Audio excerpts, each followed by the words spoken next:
Hallo meine Lieben, schön, dass ihr wieder dabei seid. Und wir machen heute was ich schon lange nicht mehr gemacht habe. Und zwar Apfelpuffer. Und für diese super leckeren Apfelpuffer vermischen wir erstmal einen Teelöffel Puderzucker mit Zimtpulver und Zucker mit einer Prise Salz.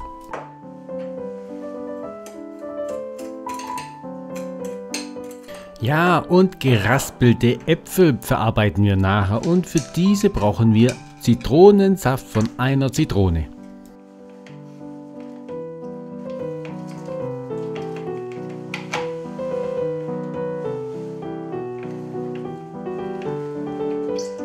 Bevor wir jetzt aber die Äpfel schälen, klein schneiden und raspeln, bereiten wir erstmal den Teig zu.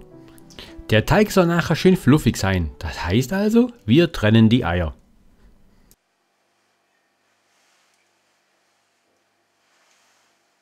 Aus dem Eiweiß machen wir nachher später Eischnee, also wir stellen das dann erstmal beiseite.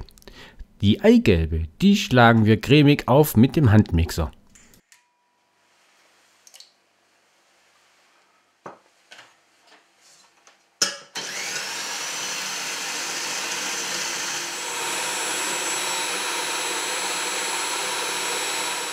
Nach 2-3 Minuten geben wir dann Zucker hinzu, die 50 Gramm, und schlagen weiter das Ganze schön cremig durch.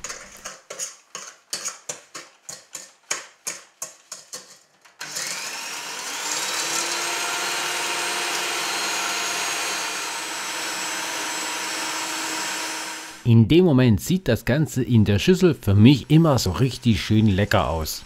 Was sagt ihr dazu? Gleich danach kommen dann auch noch weitere Zutaten hinzu, und zwar die Milch und Mehl. Dabei ist jetzt der Handmixer nicht mehr im Einsatz, sondern wir rühren das Ganze von Hand durch. Also sprich, schrittweise geben wir Milch und Mehl hinzu.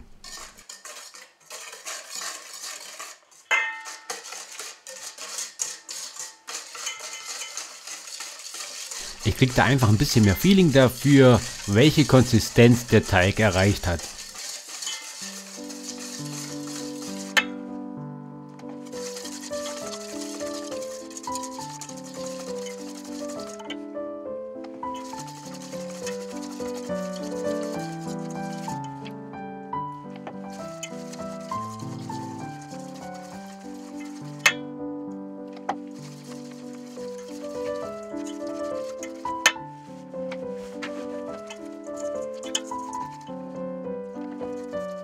Ja, das geht halt eine Weile, aber nachher ist der Teig schön cremig.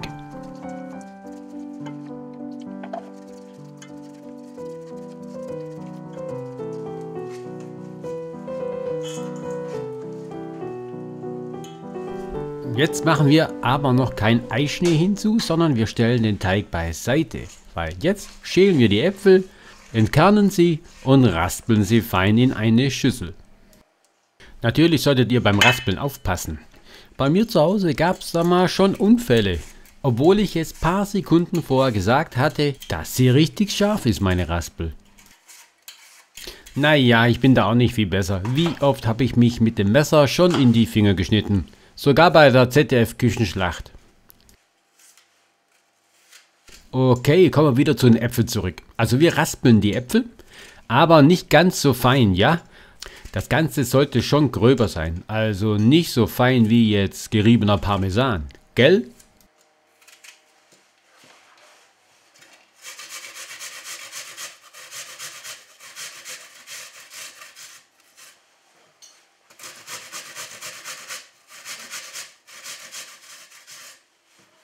Wir haben vorher den Zitronensaft ausgepresst und den geben wir jetzt zu den Äpfeln hinzu, damit die jetzt nicht braun werden. Wir geben da jetzt auch nicht gleich den ganzen Zitronensaft hinzu, sondern Schritt für Schritt.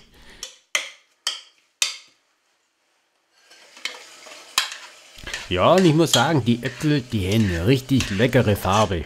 Die habe ich richtig gut ausgewählt. Und diese Äpfel, diese geraspelten Äpfel, die geben wir jetzt gleich zum Teig hinzu und rühren das Ganze gut durch. Gleich danach, schlagen wir das Eiweiß zu Eischnee und heben das vorsichtig unter. Aber zu dem Eischnee, da geben wir noch das Puderzucker hinzu. Da wird das Eischnee so richtig schön cremig.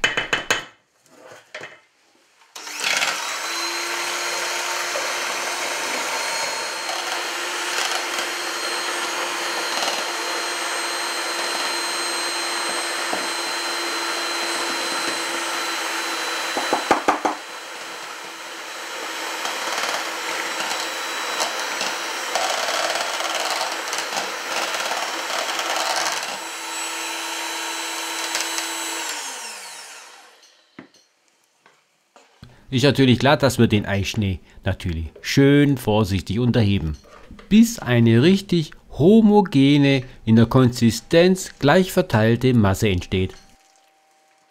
Gut, parallel dazu haben wir schon eine Pfanne auf den Herd gegeben und angefangen zu erhitzen.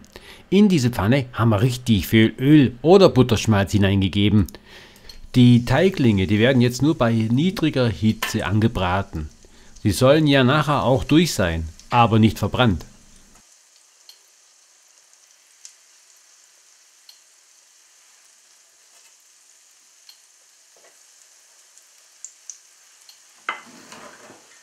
Und somit bekommen jetzt natürlich die Apfelpuffer eine richtig schöne, leckere Farbe. Und wenn wir sie jetzt dann umgedreht haben, dann brauchen sie auf der Seite jetzt nicht mehr so lange in der Pfanne zu bleiben. Können Sie somit dann rausholen und die nächsten Teiglinge in der Pfanne ausbacken. Und jetzt mal eine Nahaufnahme, damit ihr sehen könnt, wie richtig lecker die jetzt schon aussehen.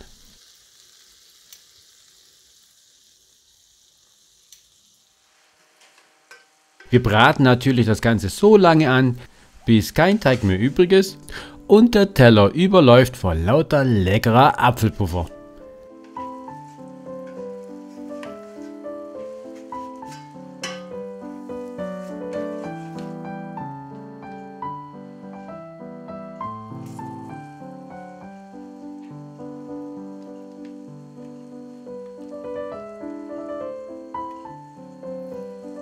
Ihr müsst auch immer wieder Öl oder Butterschmalz hinzugeben, weil die Teiglinge Öl aufnehmen werden.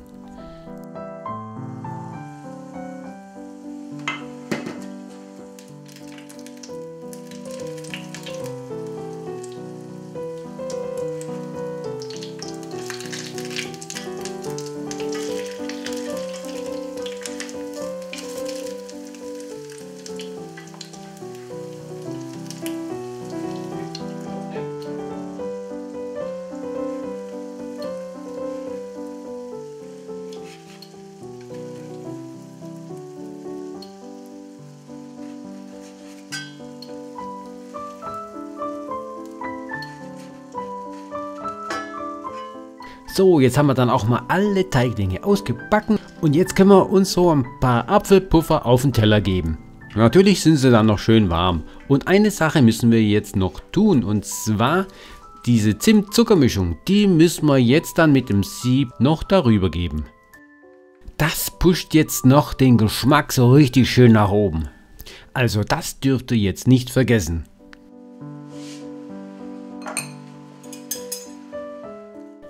Mensch, jetzt sind wir schon wieder beim Schnabulieren und damit am Ende von dieser Folge von Nobis Kochstunde angekommen.